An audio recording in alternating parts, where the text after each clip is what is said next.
जो जो नून लीग की गवर्नमेंट जो है वो उसके दिन आगे चलते जा रहे हैं, तक़वियत मिलती जा रही है कि पाकिस्तान में शायद रूल ऑफ लॉ नाम की कोई चीज़ ही नहीं है। इसमें जो लेटेस्ट कंट्रोवर्सी स्टार्ट हुई है वो इस्लामाबाद हाई कोर्ट के 5 जजेस, उन्होंने सुप्रीम कोर्ट में दरख्वास्त दायर की है। और ये जो 5 जजेस हैं वो हैं justice Mohsin Akhtar Kiyani, justice Tariq Mahmood Jahangiri, justice Babar Sattar, justice Saman Rifat Imtiaz और जस्टिस सरदार इजाज़ इसहाक।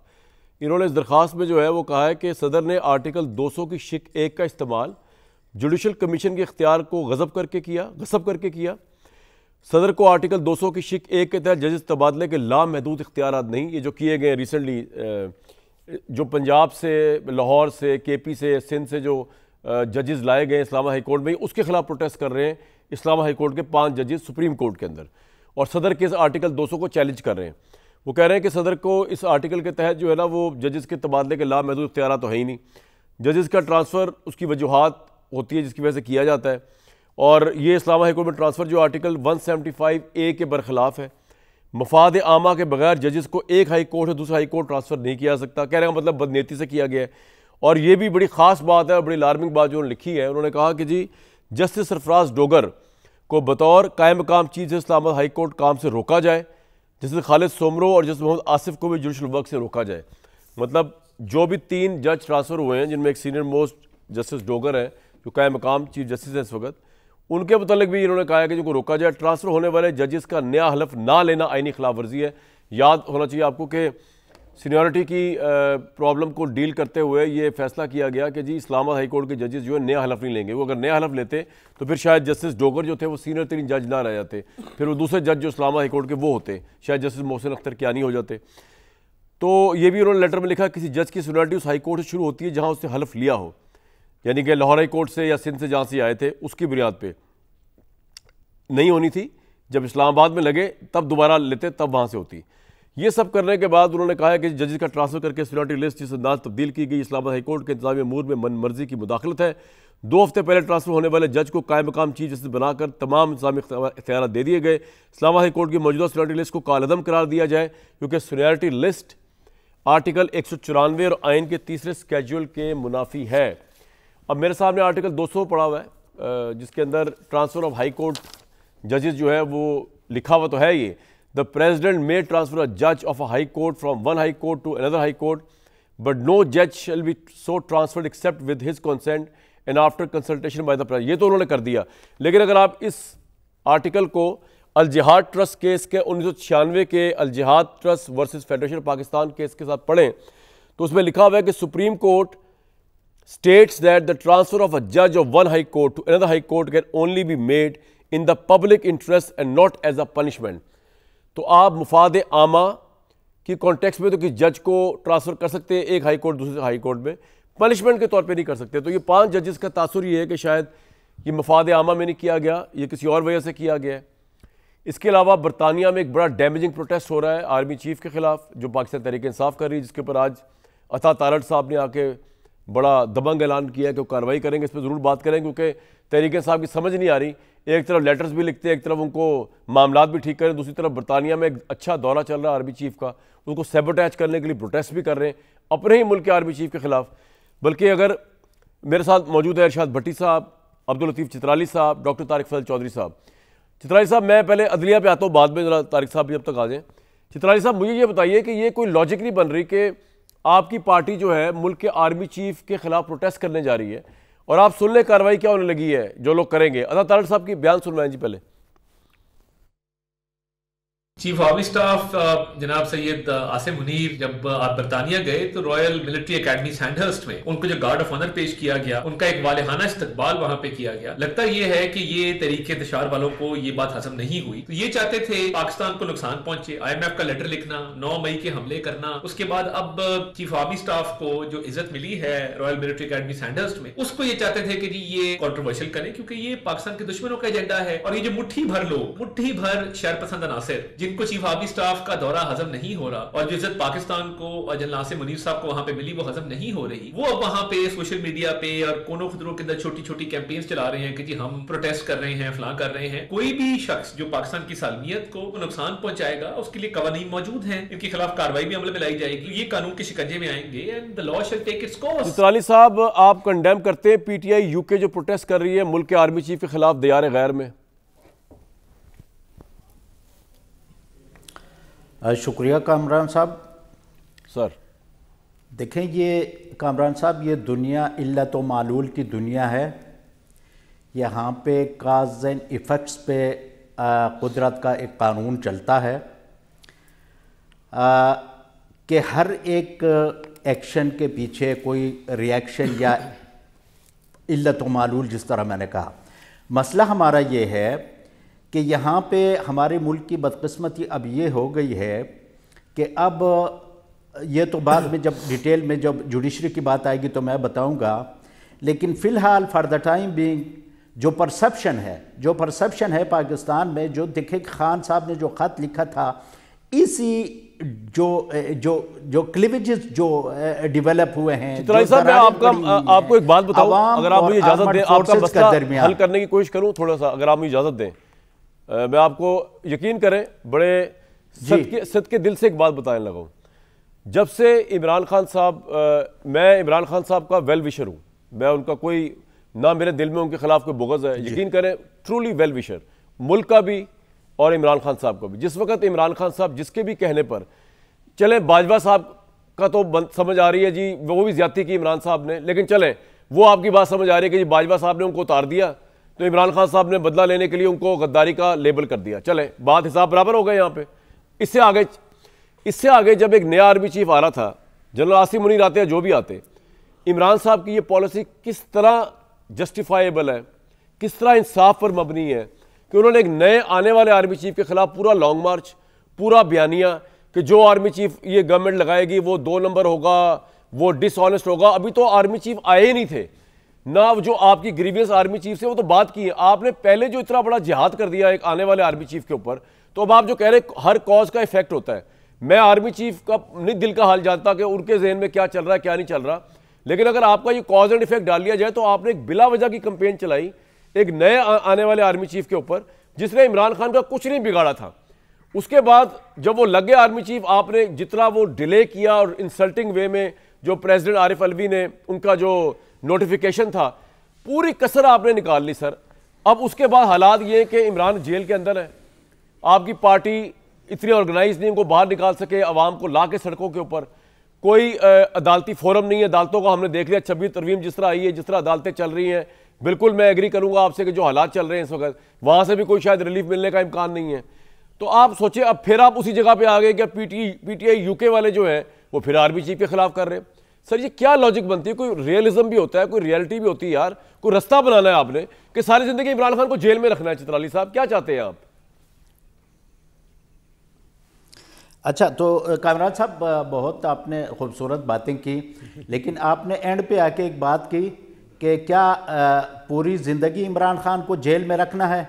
तो इससे तो आप ख़ुद ये चीज़ कन्फेस कर रहे हैं कि इमरान खान जो आजकल कैद हैं तो वो किसकी वजह से हैं। Indirectly you are confessing. लेकिन मैं एक गुजारिश करता हूँ, देखिए ये सिर्फ एक आर्मी चीफ की बात नहीं है, ये एक perception over the years develop हो चुका है।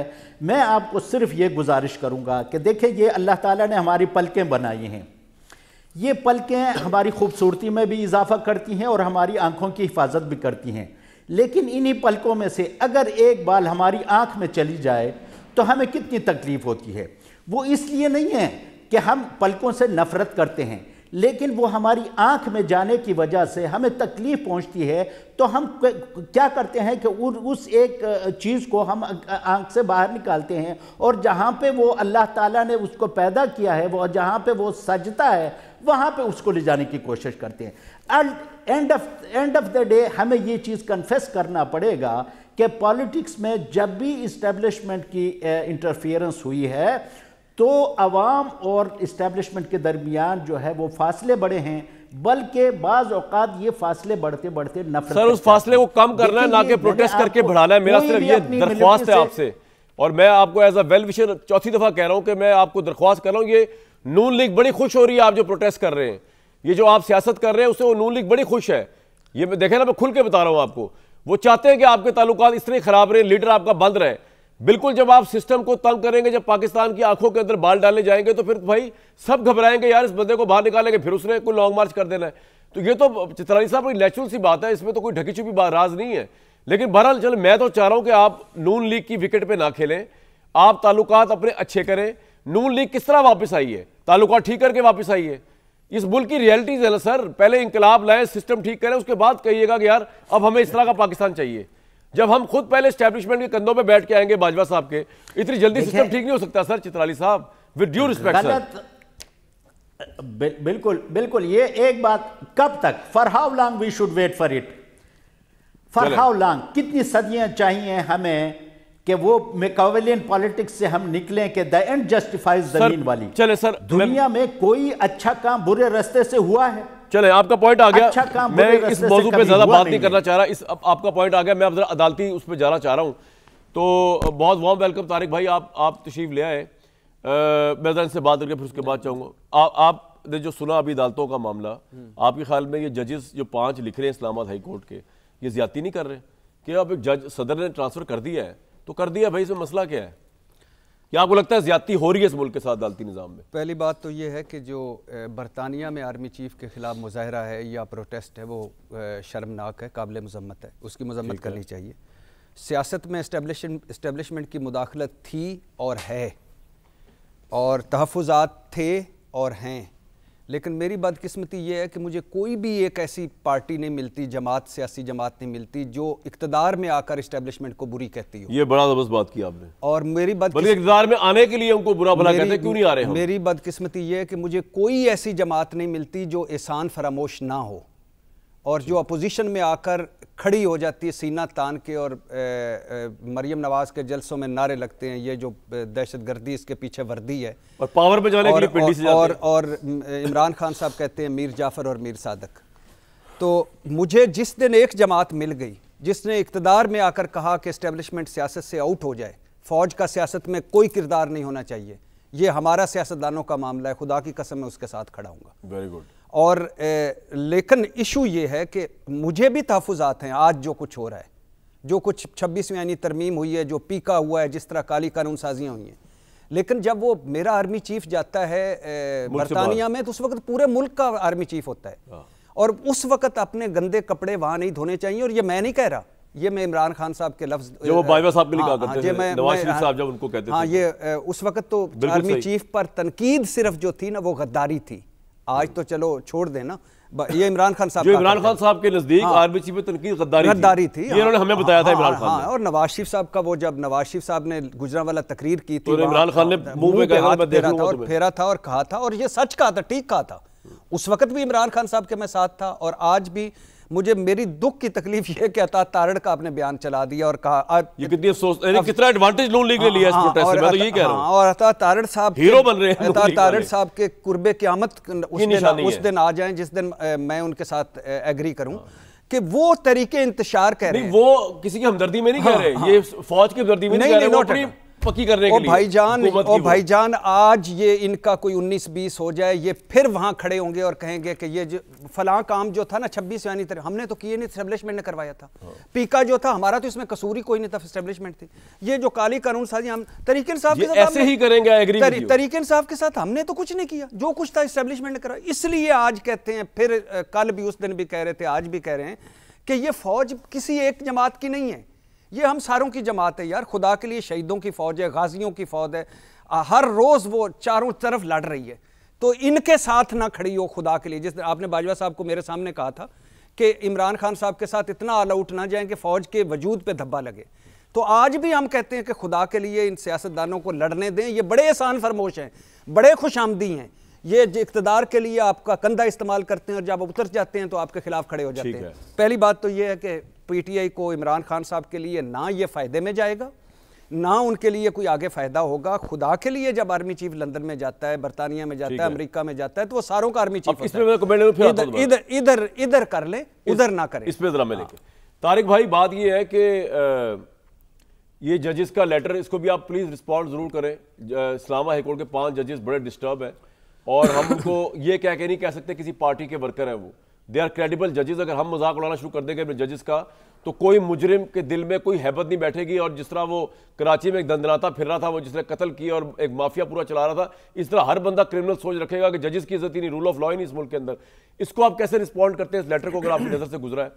और दूसरा ये कि सर, ये भट्टी साहब ने बड़ी गजब की बात की कि अगर आपने इस मुल्क के सिस्टम को ठीक करना है तो जब आप लोग पावर में आते हैं तब आप कहें ना कि जनाब पॉलिटिक्स का और इदारों का कोई रोल नहीं है, लेकिन आप तो एक दूसरे की कंधे और सर कुचल के दूसरी पार्टीज का ऊपर पहुंचते हैं, चाहे हुक और बाय क्रुक, चाहे आपको कोई इदारा साथ मिला हो या ना। आप किस तरह इस मुल्क में डेमोक्रेसी को तरवीज दे सकते हैं इस सोच के साथ जिस तरह आज आपकी गवर्नमेंट चल रही है? बिस्मिल्लाहिर्रहमानिर्रहीम। देखिए कमरान भाई, मैं आपके सवाल का, दोनों सवालों का जवाब देता हूं, लेकिन उससे पहले जो बात आपके प्रोग्राम में हुई है, मैं जी ज़रूर बहुत आप ये कहें कि सख्ती से इस बात की मजम्मत करता हूं कि आर्मी चीफ जो दौरा बरतानिया पे हैं और पाकिस्तान तहरीक इंसाफ ने उनके ख़िलाफ़ वहाँ पे जो मुजाहरा किया है या प्रोटेस्ट किया है। देखिए आर्मी चीफ वहाँ पे कोई अपनी ज़ाती हैसियत में दौरे पे नहीं है, इस वक्त वो पाक फ़ौज के सरबराह की हैसियत से बरतानिया के दौरे पे हैं और उन्हें जो वहाँ पे प्रोटोकॉल मिला, जो उन्हें वहाँ पे रिस्पेक्ट मिली, गार्ड ऑफ ऑनर मिला, वो भी पाकिस्तान को मिला, पाकिस्तान की फ़ौज को मिला। और जो उनके ख़िलाफ़ प्रोटेस्ट होगा वहाँ पे, और वो भी उनकी ज़ात के ख़िलाफ़ नहीं है, क्योंकि मैं सुन रहा था कुछ दोस्तों को कि नहीं जी फ़ौज के लिए इज़्ज़त है। यार ये इस तरह नहीं होता। जिस इदारे के वो सरबराह हैं उस इदारे की वो इज़्ज़त और तकरीम है, और आप जो कुछ कर रहे हैं वो आर्मी चीफ़ के ख़िलाफ़ भी कर रहे हैं और पाक फ़ौज के ख़िलाफ़ भी कर रहे हैं। और जैसा कि भट्टी साहब ने कहा कि ये शहीदों की फ़ौज है, इसमें आज भी हमारे जवान और अफसरान कुर्बानियाँ दे रहे हैं, और आप अपने सियासी मकासद की तकमील के लिए आप इस हद तक चले गए हैं कि जो इक़दामात मैं ये कहूँगा कि एंटी स्टेट हैं, ये रियासत के ख़िलाफ़ हैं, ये पाकिस्तान के ख़िलाफ़ हैं। आप अगर लड़ते हैं तो सियासी जमातों से सियासी मैदान में लड़ें। आप मुल्क के ख़िलाफ़ लड़ना शुरू हो गए हैं, रियासत के ख़िलाफ़ लड़ना शुरू हो गए हैं, रियासती इदारों के ख़िलाफ़ आप लड़ते हैं, उनको आप अंडरमाइन करते हैं, उनकी पोजीशन को आप अंडरमाइन करने की कोशिश करते हैं। किसी हवाले से ये सियासत नहीं है। और ये जो अदालतें अंडरमाइन हो रही है भाई, इस्लामाबाद हाई कोर्ट वाले कह रहे हैं ये भी तो एक बड़ा अहम इदारा है, इससे परहेज करें, इस पे भी तो आ जाए। दूसरी बात यह है कि पाकिस्तान, जी मैं बस एक जुमला कह के फिर उस पर आता हूँ कि पाकिस्तान तहरीक इंसाफ को ये समझना चाहिए कि वो सियासत से दूर हट चुके हैं और वो मुल्क में इंतशार फैलाने का सबब बन रहे हैं। आपने अदलिया के जजेस की बात की, पहले उस पर बात कर लेते हैं। देखिए बात यह है कि जो खतूत जजेस हजरात काबिल एहतराम चीफ साहब को लिखते हैं, अगर वो चीफ साहब के लिए लिखे जाएँ तो वो सिर्फ चीफ साहब के पास जाएँ। लेकिन ये खतूत मुझे समझ नहीं आती कि कौन सा वाया मीडिया है कि चीफ साहब कहते हैं मेरे पास तो 3 दिन ख़त नहीं पहुंचता और मीडिया पे सबसे पहले आ जाता है। ये चीफ जस्टिस ऑफ पाकिस्तान फरमा रहे हैं, ये मैं नहीं कह रहा। तो लिहाजा ये एक सवालिया निशान है कि क्या इस तरह होना चाहिए। और फिर उसके बाद जो डिबेट है, आज आपके जितने भी प्राइम टाइम के प्रोग्राम हैं, कुछ 150 से ज़ायद प्रोग्राम हमारे निजी TV चैनल्स पे होते हैं, हर एक में ये मौजू टच होगा, इस पर बयानबाजी होगी, इस पे गवर्नमेंट कुछ और बात ये कि चले ये तो एक पहलू है तारिक भाई के ये लेटर क्यों बाहर निकल आता है, मीडिया क्यों लेटर ब्रेक कर लेता है, लेकिन उससे बड़ी बात ये है कि क्या आप एक लम्हे के लिए इन 5 जजों को ना जज मानने को तैयार हो रहे हैं, ना इनके कंसर्न को आप सीरियसली मेरिट पे सुनने को तैयार हो रहे हैं, और आप समझ रहे हैं कि सब कुछ ठीक चल रहा है। आपको नहीं लग रहा कि जजेस चीख के कह रहे हैं अदालती निज़ाम तहतेक हो रहा है, इस्लामाबाद हाई कोर्ट के अंदर तहतेक हो रही है, सीनियरिटी तहतेक हो रहा है, पूरा रूल ऑफ लॉ। इसको आपकी गवर्नमेंट है, आपकी हिस्ट्री में ये नाम आ रहा है, डार्क हिस्ट्री बन रही है या ब्राइट हिस्ट्री बन रही है, इसका आपको कोई परवाह नहीं है सर। देखें बात यह है कि मैं ज़ाहिर है वकील नहीं हूँ, लेकिन इतना मुझे भी इल्म है कि इस्लामाबाद हाई कोर्ट का जब क़याम अमल में आया तो उस वक्त भी 4 सूबों से जजेस की यहाँ पे तैनाती हुई थी। जिन 5 जजेस की आप बात कर रहे हैं, हम उन्हें काबिल एहतराम जज मानते हैं। क्यों नहीं मानते, वो बहुत काबिल इज़्ज़त जस्टिस साहिबान है हमारे लिए। लेकिन जब सीनियरिटी वगैरह के मामलात हैं, ये टेक्निकल मामला है पहली बात, लेकिन जजेस तो पूरे पाकिस्तान से यहाँ पे आए, हर सूबे से यहाँ पे आए, यहाँ पे चीफ जस्टिस बलोचिस्तान से वो रहे आप डिनाइल और मूड उसके में अलावा अभी जो चीफ जस्टिस है उनका ताल्लुक पंजाब से था। तो ये सीनियरिटी वाला मामला जो है टेक्निकल मामला है। अभी अगर दोबारा कोई ट्रांसफर्स हुई है मैं नहीं समझता कि वो कोई गलत है। और आपने जो कहा कि दौराने इक़्तिदार जो है एस्टेब्लिशमेंट, देखें बात यह है कि जहाँ इस वक्त पाकिस्तान की सूरत हाल पहुँच चुकी है, कोई एक पार्टी, कोई एक शख्स वो इस सूरत हाल को इतनी आसानी से ठीक नहीं कर सकता। ठीक है सर, ये तो आ गया रवायती जुमला। ठीक है, कल मैंने एक प्रोग्राम में कहा, मैं दोहरा देता हूँ, नहीं मैं दोहरा देता हूँ, मैंने ये कहा कि पाकिस्तान तहरीक इंसाफ को मैंने कहा जी आप बैठ के बात करें, हर मसले का हल आपका मुज़ाकरात के अंदर है। आपने इलेक्शन डिस्कस करना है। सर वो कह रहे हैं कि आपसे क्या बैठ के बात करें, आप तो इमरान खान से मुलाकात नहीं करवा पा रहे, आपसे क्या बैठ के बात करिए, आपके पास है ही कुछ नहीं सर। राजा साहब फरमा रहे थे आज यही बात दूसरे पीटीआई के पार्टिसिपेंट ने की कि जनाब आपके पास इख्तियार नहीं है। ये कल की बात है। तो मैंने कहा जो इख्तियार वाले हैं उनको भी बिठा लेते हैं बकौल आपके, अगर हमारे पास नहीं है आप सर आपका पॉइंट आ गया। चित्राली साहब क्विकली देखें, पहले हिस्से के अंदर जो तारिक भाई ने बात की है ना आर्मी चीफ वाले वाकये की, देखें ना आपके यूके प्रोटेस्ट की वजह से आप कर रहे हैं, अब ये बैठने वाली नहीं है। ठीक है, मैं कमरान भाई एक और बात कर रहा हूं। बताएं। ये जो बर्तानिया में आज उन्होंने हरकत की है ना, ये इंतहाई तकलीफ दे हरकत है भाई। पॉइंट ऑफ नो रिटर्न पे आ गए, इनको इतना लगा है बर्तानिया का प्रोटेस्ट, हमें तो पता नहीं कैसे। जी चित्राली साहब देखें, आपने मौका दिया ना पीटीआई यूके ने, क्या वो कह रहे हैं हम आपसे मुज़ाकरात भी इसलिए नहीं कर रहे कि आप यूके में प्रोटेस्ट कर रहे हैं, फिर वो कह रहे हैं कि ये इंतजामी मामला है, कोई इतना मसला नहीं है ये जजों वाला, आप क्यों कह रहे हैं अदालती निज़ाम खत्म हो गया? क्विकली चित्राली साहब। देखें कामरान साहब, ये डॉक्टर साहब ने जो जजेस के हवाले से जब बात चली, तो अब आप अंदाज़ा लगाएं इनकी जहनीत का, इनकी प्रायोरिटीज़ का, कि इनको इस बात से तो तकलीफ है कि वो बात मीडिया तक क्यों पहुंची, लेकिन उसमें जो बात जुडिशरी के हवाले से जो पॉइंट्स जो मैंने भी कहा, जो जुडिशरी का इन्होंने कबाड़ा कर दिया है, उस पे ये बात करने को तैयार नहीं है कि जुडिशरी का कबाड़ा हो चुका है जनाबे वाला। वो इसलिए कि इन्होंने किसी जज पे इनको एतराज नहीं, इनको एतबार नहीं है जो आईन और कानून के मुताबिक चले, तो वो हैंड पिक जजेस लाकर ये अपना उल्लू सीधा करने के चक्कर में है। अब ये इशू ये कभी भी डिस्कस नहीं करेंगे, ये इससे भागते इसलिए हैं। इनका मसला ये कि मीडिया क्यों, मीडिया आज नहीं आना, कल आना थी, परसों। दूसरा वो कह रहे हैं कि आपने ना आपसे मुज़ाकरात नहीं कर रहे हैं, अब आपने यूके में प्रोटेस्ट कर रहे हैं, आपसे मुज़ाकरात नहीं होंगे, अब आप क्या करेंगे चित्राली साहब इमरान साहब के लिए? अरे जनाब ये क्या मुज़ाकरात करेंगे, क्या पिद्दी का शोरबा। हमने 2 पॉइंट्स इनके सामने रखे थे कि भाई आप जुडिशियल कमीशन बनाओ, 9 मई का हम पे बुहतान लगा रहे हो 2.5 सालों से, 2 सालों से, और इस 9 मई का कच्चा चट्टा खोलना चाहिए, वो भी जुडिशरी के जरिए। ये हो नहीं सकता कि एक बंदा इल्जाम भी लगाए, वो जज भी हो, जूरी भी हो, ये वो नहीं कर सके। फिर 26 मई ने करा दिया, जब हम पुरअमन एहतिजाज कर रहे थे इस मुल्क में। कामरान साहब इस पे कोई बात नहीं करता। यहाँ पे दीवार की इज्जत है, किसी एक बिल्डिंग की दीवार की इज्जत है, लेकिन 13 बंदे पाकिस्तान तहरीक इंसाफ के वर्कर मारे गए और शहीद किए गए। लेकिन मैं ये कहता हूं कि वो पहले पाकिस्तान के बच्चे थे, बाद में वो पीटीआई थे। उनकी इन्वेस्टिगेशन ये कर नहीं दे रहे, उनकी जो फाइलें गायब करवाई गई, अस्पताल में मुतीउल्लाह जान उनको इन्वेस्टिगेट करने के लिए गया, उसको अगवा कर लिया गया। इस मुल्क में तो कानून नाम की चीज रह नहीं गई है। इन्होंने पाकिस्तान के तमाम इदारों का कबाड़ा कर दिया है। एस्टेब्लिशमेंट इनकी वजह से बदनाम, जुडिशरी इनकी वजह से बदनाम, और पार्लियामेंट का तो पूछे ही ना।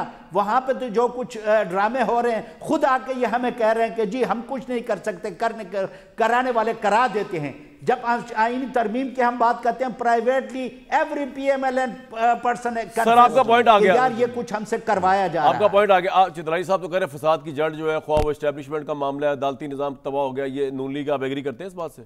इन विचारों के बाद एक दफा हम कहते हैं हैसियत की कुछ नहीं है, फिर आप कहते हैं पहली बात तो ये कि ये जो जजों के मामले पे ना, ब्रेक के बाद आपने मुझसे ज़रूर, क्योंकि मैं इस पे बात करना चाहता हूँ, लेकिन अभी मेरे भाई तारिक फजल ने कहा, अब कुर्बे क़यामत की निशानी है कि तारिक फजल साहब भी आर्मी के हक में बोल रहे हैं। हाँ। ये अल्लाह का फजल है कि ये तमाम उम्र तारिक फजल साहब ने, मेरा भाई है, लॉजिकल बात करता है, तमाम उम्र चुप दड़ वट्टी रखी। और भाई आसम मुनीर साहब की भी वही फौज है शहीदों और गाजियों की, जो जनरल बाजवा की फौज थी, जो जनरल बाजवा की फौज थी। इनको चुप कराए ना। जनरल बाजवा की जो फौज थी वो भी शहीदों और गाजियों की फौज थी। और जब मरियम नवाज के सामने जो मरियम नवाज साहबा के सामने लगते थे ये जो दहशतगर्दी है इसके पीछे वर्दी है, वो सारी फौज थी और उस वक्त भी दहशत वर्दी क्या वो कह रहे हैं आप खामोश रहे थे उस वक्त नहीं बोले, उस फौज का नहीं बोले, वो भी यही फौज कह रहे हैं आप खामोश रहे। तारिक भाई, वो भी यही तारिक भाई मोबाइल छोड़ेंगे तो बात होगी ना यार, आप तो मोबाइल ही नहीं छोड़े, वो भी यही फौज थी यार, और ये भी यही फौज थी। मेरा कुछ कह रहा है आपने इसमें ब्रेक, क्या ये बातें हैं, इससे अच्छा है मोबाइल देख ले। और ये जो खतों वाली वो तो आपकी पता नहीं मोबाइल पे 8 से 9 कॉल आपके साथ होता है। और वो ये जो खतों वाली बात है ना, इसके रूए रवां कौन थे कि खत लिखते बाद में थे, पहले मीडिया पे आ जाते थे, वो काजी फायज ईसा थे। पॉइंट आ गया आपका, ब्रेक लूंगा। तारिक भाई आपने कोई बात करनी है, वो कह रहे हैं आप पहले खामोश रहा करते थे जब फौज पे तनकीद हुआ करती थी मरियम साहिबा के दौर में, ये वो पंजाबी में उन्होंने मुहावरा बोला है कि तुसी की। मैं कभी भी खामोश नहीं रहा, मैं हर दौर में आपको बताता हूँ। देखें बात ये है, वो मुजम्मत करते हैं उसकी, बात ये है कि मखसूस जनरल बाजवा के हवाले से मियाँ नवाज शरीफ साहब का एक जलसा हर उसमें लगा हुआ है, गुजरांवाला का जलसा। मियाँ साहब ने कहा कि बाजवा साहब मुल्क में जो इस वक्त हालात हैं, नहीं वो जो नारे लगवाए थे आपकी पार्टी ने दहशतगर्दी के पीछे वर्दी, वो उसका बताया ना। हमने कभी उन्हें मीर सादिक का, कभी मीर जाफर का, आपने तो पूरी फौज को दहशतगर्द का, वर्दी को दहशतगर्दी कह दिया भाई। अजीब बातें कर रहे हैं आप, वर्दी को दहशतगर्दी कह दिया मेरे भाई। खैर ये बात ठीक है, जिस हद तक इमरान खान आगे गए कोई पार्टी मरियम नवाज साहिबा के सामने वो फुटी चलाएं जी, मरियम नवाज साहिबा की फुटी चलाएं। नहीं वो तो फैक्ट है। खैर वो तो होता रहा। मरियम नवाज का एक प्रोग्राम दिखा दें यार, चलाएं। लोगों ने नारे लगाए थे ना, जनाब हमारी नहीं कराएं चले दे कामरान साहब, को पता चले। अच्छा मैं चेक करता हूँ साहब, ये पीदी शिद्दी पता लगेगा। मरियम नवाज साहिबा नारे नहीं लगाए, लेकिन उनके सामने लोगों ने लगाए थे प्रोग्राम जो मुबैना तौर पे वीडियोस हमारे सामने आई हैं।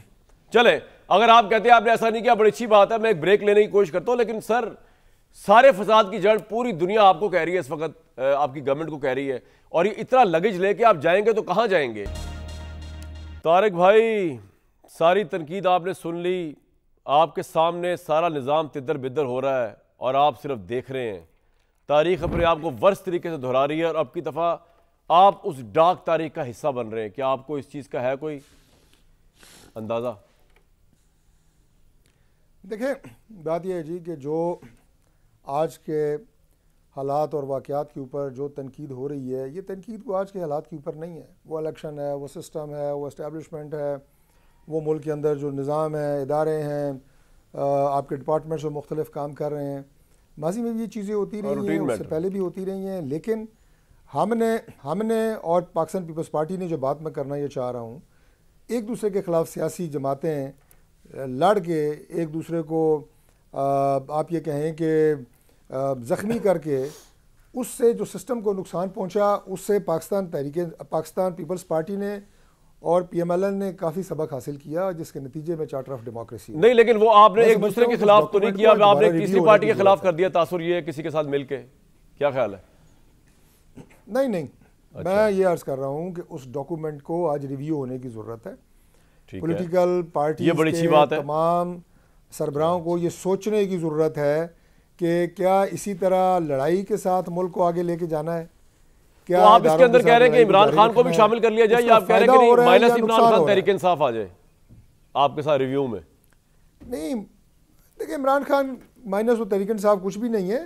मैं कह रहा हूं कि उन्हें अपने रवैयों के ऊपर संजीदगी से गौर करने की जरूरत है। यार तारिक भाई, बात ये बी फ्रैंक यार, जा चुके हैं, इट डजंट सूट यू ना कि इमरान खान बाहर है यार। कुछ फायदा हासिल किया है या मुल्क ने कोई फायदा हासिल किया है? चलो, ये सिंसियर है गवर्नमेंट के जी, चार्टर ऑफ किया जाए जिसके अंदर इमरान खान को शामिल किया जाए, तो गवर्नमेंट फारिग नहीं हो जाएगी सुन इमरान खान बाहर आएगा? मैं वैसे अगर आ गया तो मैं वैसे तो आज जो चीफ जस्टिस साहब की शहबाज शरीफ साहब से मुलाकात, माशाल्लाह, कल अपोजिशन लीडर से भी हो रही है, कल 7 रुकनी अपोजिशन लीडर से बात हो रही है, मुलाकात हो रही है। मैं उस पर बात करना चाहता हूँ, लेकिन एक फ़िक्रा कि चार्टर्ड ऑफ डेमोक्रेसी किया गया और उससे क्या सीखा इन्होंने। ये 3.5 सालों में जो कुछ हमारे साथ जो जमहूरियत को इन्होंने कंधे दिए हैं ना, ये सीखा इन्होंने। ठीक है। अच्छा जी, क़याम पाकिस्तान था, sir Abdul Rashid British India के सबसे सीनियर मुसलमान जज थे। ये वही जज हैं जिन्होंने कायदे-ए-आज़म मोहम्मद अली जिन्ना से पहले बहसीयत गवर्नर जनरल हलफ लिया था, और फिर ये फेडरल कोर्ट ऑफ पाकिस्तान बनी, ये उसके चीफ जस्टिस बने। लियाकत अली खान वज़ीर आज़म थे, उन्होंने इनवाइट किया, उन्होंने इनको इनवाइट किया। इन्होंने सर अब्दुल रशीद साहब ने माजरत कर ली और घर आने से मना कर लिया। कि आपके केसेस मेरे पास हैं, वजह कि हुकूमत के केस मेरे पास हैं, कहीं ये तासुर ना जाए कि इनके फैसले मैंने उनके दबाव पे चीफ क्या मशवरा दे रहे हैं। अब मुझे तो उस दिन भी शर्मिंदगी हुई जिस दिन IMF का वफ़द चीफ जस्टिस को मिला, और मुझे आज भी शर्मिंदगी हो रही है और कल भी होगी जब अपोजिशन मिलेगी और जब आज शहबाज शरीफ मिलेंगे। मिलना बनता नहीं चीफ जस्टिस याया अफरीदी साहब, ये अदलिया यानी आप हुकूमत उसमें सबसे बड़ी लिटिगेंट है, यानी सबसे ज्यादा केसेस हुकूमत के पास हैं। आप अपोजिशन हुकूमत को किस खाते में मिल रहे हैं? आप पहले वकील रहे, फिर हाई कोर्ट के जज रहे, फिर हाई कोर्ट के चीफ जस्टिस रहे, फिर सुप्रीम कोर्ट के जज रहे, फिर सुप्रीम कोर्ट के चीफ जस्टिस रहे, अभी भी आपको तजावीज़ चाहिए। और दूसरी बात, आखिरी 2-4 जुमले, अदलिया आपको पता है 140 मुल्कों में 128वें नंबर पर है जी माशाल्लाह। ट्रांसपेरेंसी इंटरनेशनल की रिपोर्ट 2025 पढ़ ली है, जिसमें 180 मुल्कों में हम 133वें मुल्क पर थे। शहबाज शरीफ और इनकी हुकूमत की मेहरबानी से 2 दर्जे बुलंदी हुई। और इसको अगर आगे जाकर पढ़ें तो पुलिस करप्ट तरीन इदारा और अदलिया नंबर 2 पे इदारा। चित्राली साहब, फिर आपका ऑपोजिशन लीडर जो है वो उमर अयूब क्यों मिल रहे हैं चीफ जस्टिस से? अगर प्राइम मिनिस्टर ही मिल सकते तो वो क्यों मिल रहे हैं भाई? क्या कहने जा रहे हैं वो? उसूलन तो उन्हें भी नहीं मिलना चाहिए, प्राइम मिनिस्टर को भी नहीं मिलना चाहिए, फ्रैंकली अगर मैं दिल की बात करूं। लेकिन मसला ये है कि इस मुल्क में जिस तरह 26वीं आईनी तरामीम की गई है उसके बाद तो जुडिशरी का कबाड़ा निकल चुका है। जुडिशरी का जब कबाड़ा निकल चुका है, जिस तरह भट्टी साहब ने कहा ना कि वो प्रेसिडेंट होती हैं, कुछ जुडिशरी की कुछ रिवायात होती हैं, कुछ उनके जो रिटर्न नहीं होते। देखें कौम, वो जो हमारा प्राइम मिनिस्टर तो कौमें किस तरह बनती हैं वो उसके लिए कोई टर्म यूज़ करते हैं, लेकिन अभी तक ब्रिटिश उसके बारे में ये कहा, सिस्टम के बारे में ये कहा जाता है कि उनके पास कोई रिटन कॉन्स्टिट्यूशन नहीं है, वो सिर्फ कन्वेंशंस पे चलती है।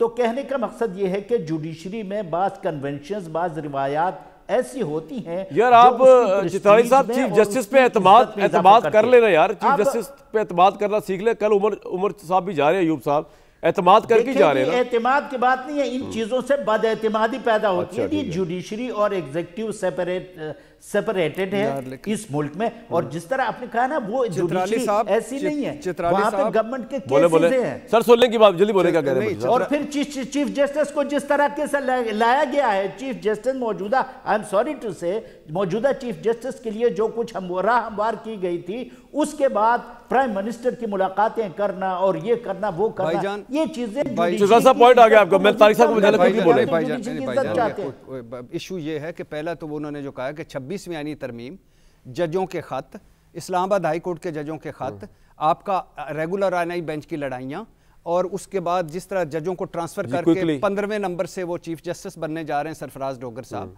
आपने कहा था जब, अच्छा माशाल्लाह याया अफरीदी साहब ने कहा था जब बने तो मैं सूट नहीं सिलवा सका। हजूर नीचे देखें, हम नंगे होके खड़े हैं, हमारी अदलिया नीचे जुड़ी। तारिक साहब मिलना चाहिए प्राइम मिनिस्टर को चीफ जस्टिस से, और उधर खैर से वो उधर मुलाकातें फरमा रहे हैं, खुदा के लिए अपना हाउस इन ऑर्डर करें। डिस्टेंस रहना नहीं चाहिए आपके ख्याल में एग्जीक्यूटिव्स का और जुडिशरी का? देखिए मुझे ये समझ नहीं आती कि हम हर नॉन इशू को क्यों इशू बना लेते हैं और उसके ऊपर हम राइज इशू कर देते हैं। वो चीफ जस्टिस अब ये ना इशू है पाकिस्तान के है ना, then what is the issue? और शहबाज शरीफ साहब भी वजीर आजम पाकिस्तान है ना। सुन लेना यार, आपकी सारी फजूल गुफ्तगू मैंने सुनी है, मेरी भी भाई थोड़े सुन ले, मेरा सुन ले। मैं सिर्फ अर्ज कर रहा हूँ कि वो पाकिस्तान के चीफ जस्टिस है ना भाई, ये पाकिस्तान के वजीर आजम है, लीडर ऑफ अपोजिशन कौमी असम्बली पाकिस्तान की है। और मैंने अभी आपको इस सवाल से पहले थोड़ी देर पहले कहा था कि अगर बैठना है और चीफ साहब को भी रिक्वेस्ट करनी है तो वहीं बैठ जाएं भाई। इस निज़ाम को, इस मुल्क को आगे लेके जाना है, जैसे हैंड ब्रेक लगाने की कोशिश की जा रही है, इसको चलाना है आगे, इस सिस्टम को चलाना है। आपके इशूज हैं, सिस्टम को चलाना है, आपके ऊपर बहुत सारे सवालिया निशान आते हैं। ये सिस्टम है क्या? इसमें समझाएं हमें, ये सिस्टम क्या है जिसको चलाना है? अच्छा अनप्रेसिडेंटेड है, चलें अनप्रेसिडेंटेड है, मुझे इसके मनफी असरात बताएं आप। तकलीफ क्या है? हाँ चित्राली भाई देखें, ये मैं तो हमेशा इस तरह के सवाल करता हूँ, फिर भी आप लोग मुझसे नाराज रहते हैं। नहीं तारिक भाई, सिस्टम $1 million क्वेश्चन है, what is the system and where is the system? Tariq भाई जवाब दे, what is the system and where is the system? Angrezi में भी आ गया अब तो। पाकिस्तान तहरीक इंसाफ ने कहा जो सिस्टम था कि आपके MNA आपसे पूरे नहीं होते थे, यहाँ तो कम से कम हुकूमती पार्टी के MNA आज चीफ व्हिप पूरा कर रहा क्यों नहीं है। कर आपको सकते पता है कि उस हुकूमती वक्त पार्टी MNA पता नहीं आप थे या नहीं, कौन पूरे करता था? छोड़े ये व्हाट इज द सिस्टम, बहुत ज्यादा वो सिस्टम क्या था कि आप से MNA की हाजिरी भी जो है वो दूसरे लेके आते थे यार। ताने देने से पहले ना जरा अपने घर क्विकली चित्राली साहब, वैसे तारिक भाई की बात में वजन है, जुर्रत का उसका मुजाहरा क्या था करे मुझे ना बताएं। बताएं। तारिक भाई आपका चित्राली साहब कि हाजिरी जो है हमारी पूरी नहीं होती। चित्राली साहब आपका बताओ क्या है, आप कह रहे हैं हमारा सिस्टम है, इनका सिस्टम नहीं है, ये सिस्टम क्या है वैसे भाईजान? ये कह रहे चलना चाहिए भाईजान ये सिस्टम ये है, इस सिस्टम की खूबसूरती है इस्लामाबाद हाई कोर्ट के जजों के खत। पहला खत कि हम गैर महफूज, हमारे घर गैर महफूज, हम घर गैर महफूज, हमारे घर गैर महफूज और हमारे रिश्तेदार गैर महफूज। दूसरा खत, ओ भाई उधर 15वें नंबर पे सरफराज डोगर साहब है, उनको लाके आप कायम मकाम हो गए, आप चीफ जस्टिस बना रहे, या आइन से फ्रॉड है, वो जजेस खत लिख रहे हैं। तीसरा, अब सुप्रीम कोर्ट से रजू कर लिया, उससे पहले सुप्रीम कोर्ट। तारिक भाई आपने इनका जवाब देना है ब्रेक के बाद। भट्टी साहब का मुझे गुस्सा चढ़ गया अब भट्टी की बातों पे, तोपे को मुड़ा हुआ है मेरे भाई तारिक फजल साहब पे। शुक्र है मोबाइल नहीं देख रहे, उन्होंने रिक्वेस्ट कर दी जिनसे ये मोबाइल के साथ बात करते हैं 8 से 9। मुझे पता है अभी वक्फे पे और फिर आ गए। एक ब्रेक। यूके में जो प्रोटेस्ट है कंडेमेबल है और इससे सिर्फ नून लीग को तकवीत मिल रही है, तहरीक इंसाफ को समझ ही नहीं आ रही कि उन्होंने सियासत करनी किस तरह इस मुल्क के अंदर रह के। पूरा मार्जिन दे रहे हैं दूसरी पार्टी को कि यार हमें मारो, यानी कि गवर्नमेंट को, नून लीग की गवर्नमेंट की बात कर रहा हूं। नेक्स्ट वीक तक के लिए इजाजत।